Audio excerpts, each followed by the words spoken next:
नमस्कार, आदाब। मैं हूं आकाश और आज फिर से हम बात करेंगे चुनाव की चर्चा की। चुनाव खत्म हो चुके हैं, नई सरकार का गठन हो चुका है, लेकिन इसके बावजूद भी हार और जीत के ठीकरे फोड़े जा रहे हैं कि क्यों हारे हम और क्यों जीते हम।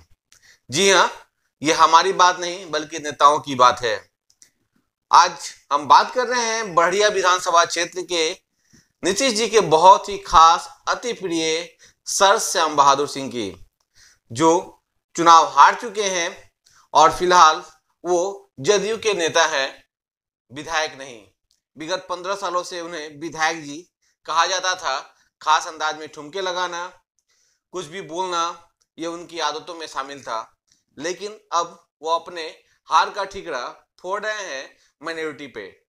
जी हाँ, उन्होंने साफ तौर पे अपने हार का ठीकरा फोड़ते हुए ये कहा है कि वो जिस क्षेत्र में रहते हैं वो माइनॉरिटी बहुलक क्षेत्र है और वहां पे मुसलमानों ने उन्हें हरा दिया।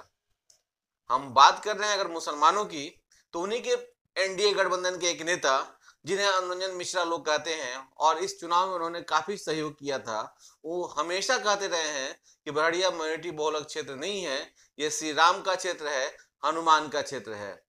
तो हम किसकी बात सही माने और किसकी गलत, ये तो सोचने वाली बात है। दूसरी बात कि श्याम बहादुर सिंह ने आज एक बयान में यह भी कहा कि उनको हराने में मुख्य भूमिका अगर किसी ने निभाई तो वो है शहाबुद्दीन की पत्नी और उनके पुत्र ओसामा साहब। जी हाँ, शहाबुद्दीन की पत्नी हिना साहब है और उनके पुत्र हैं ओसामा साहब, जिन्हें मजारों पर ले जाकर और अन्य मस्जिदों में ले जाकर कसम खिलवाई गई है, लोगों को कसम खिलवाई गई है कि वोट देंगे। और शायद यही कारण रहा कि सर श्याम बहादुर सिंह हार गए। ऐसा हम नहीं कह रहे हैं बल्कि सर श्याम बहादुर सिंह कह रहे हैं। हम उनसे ये पूछना चाहते हैं कि वो अपने हार का ठीकरा क्यों शहाबुद्दीन पे फेंकते हैं, जबकि उन्हीं के पार्टी के लोग, उन्हीं के एनडीए गठबंधन के लोग यह कहते हैं कि शहाबुद्दीन कोई मुद्दा ही नहीं है इस बार के चुनाव में। तो फिर क्यों शहाबुद्दीन की पत्नी और उनके पुत्र मुद्दा बन के सामने आ रहे हैं?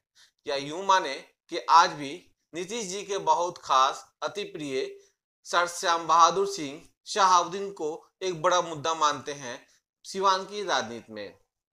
तो कहीं ना कहीं ये सोचनीय विषय होगा कि आखिर क्यों ऐसा बयान दे रहे हैं।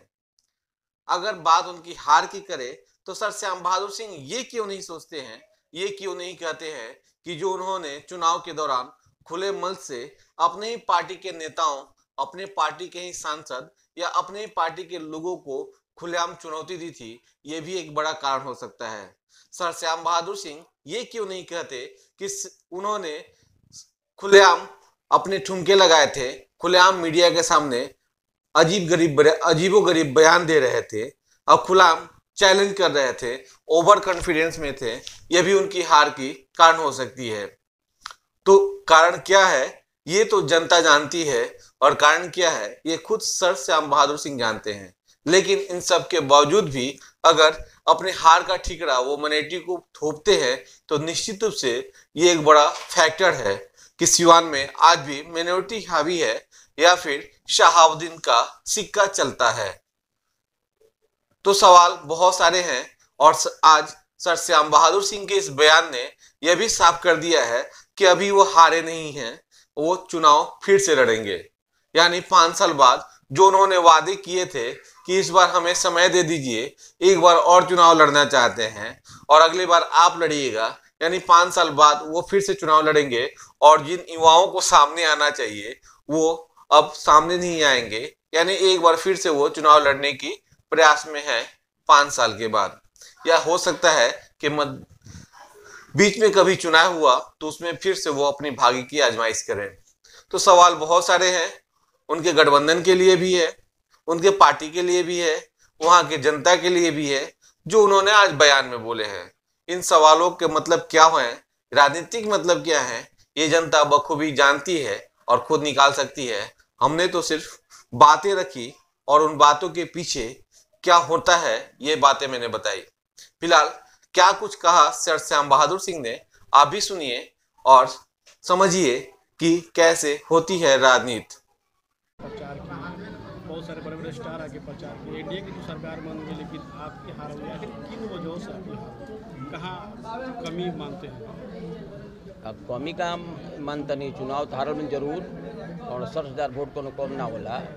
अब वो माइनॉरिटी बहुल है बड़हरिया, हिना साहब ला गई, साहब के बेटा बड़ी जोर शोर से मस्जिद में मदरसा में लोग क्रिया किया वोट चढ़ा दिले उनका पर। माइनॉरिटी बहुल है, माइनॉरिटी बहुत वोट बाबू जी। हार के कारण दूसर नहीं के, हार के सबसे बड़ा कारण भाई अति उत्साहित हो गई नहीं, उमंग में हो गई नहीं, जहाँ जहाँ लोग दुलार प्यार करे तब लागल कि हारल ना जाए। लेकिन हार जीत होते रहेला, ऐसा कोनो बात नहीं के। हम मरल नहीं कि हारल जरूर बनी, फिर हुई भिड़ाई लड़ाई फिर हुई, ऐसा बात नहीं के। एक मजबूत नेता जाने जाते हैं आप, ऐसा लग रहा था कि आपकी जीत है न मजबूत नेता तो ना मानी जानी ले, मुख्यमंत्री जी मानल है आजो मनी है, हारला के बाद जीतल बड़े तय हो, हम हारल में तय हो। कबो सिवान में उनका से बेसी हमार पावर पैर भी रही, इसमें सब कोनो संदेह नहीं के। और सरकार हमार ना बन रही तो निश्चित रूप से हम डाउन हो जाती, लेकिन सरकार हमार बा क्या करी है उनका से भेंट हुई केहू के। क्या लगता है कि हेना साहब और समाकरण आपकी हार? हाँ बिल्कुल पक्का। एनडीए की सरकार बनी है क्या जी? एनडीए की सरकार बनी है, सरकार हमार बनल बा, खाली हम थोड़े रहे, जरूर कहीं ना कहीं कुछ मिली, कहीं ना कहीं कुछ मिली, खाली ना रहे। सिवान में केहू नहीं खे, निश्चित रूप से हमारे मुख्यमंत्री जी कहीं ना कहीं कुछ दी हैं। ऐसी भी चर्चा है कि आपको एमएलसी बनाने की बातें चल रही हैं। देखिए अब चर्चा तो बहुत बा, एमएलसी बना दिए तो ठीक है बा, और ना बने तो ठीक है बा, मरे तैयो जीएब तैयो उनका संगत हम थोड़े छोड़े। बड़हरिया की जनता से क्या कहें? बड़हरिया के मालिक लोग जो फैसला कैले बा मंजूर बा। बड़हरिया के जनता बैकवर्ड होके, हिंदू होके, मुसलमान होके, जो फैसला मालिक लोग कैले बा हमरा सहज स्वीकार बा। हमरा में कहीं ना कहीं कोनो कमी रह गई हुई, चाहे मुकद्दर में ना हुई तो हार गई नहीं, हारला के दुख नहीं के। लेकिन सेवा के करी बड़हरिया के मालिक लोग के 68,000 लोग हमरा के वोट दिले बा, उ तो जो जाइलो ना बचवा भेटेबो ना करी हैं, उनका टिपन में रहे जीत गए। बधाई बा।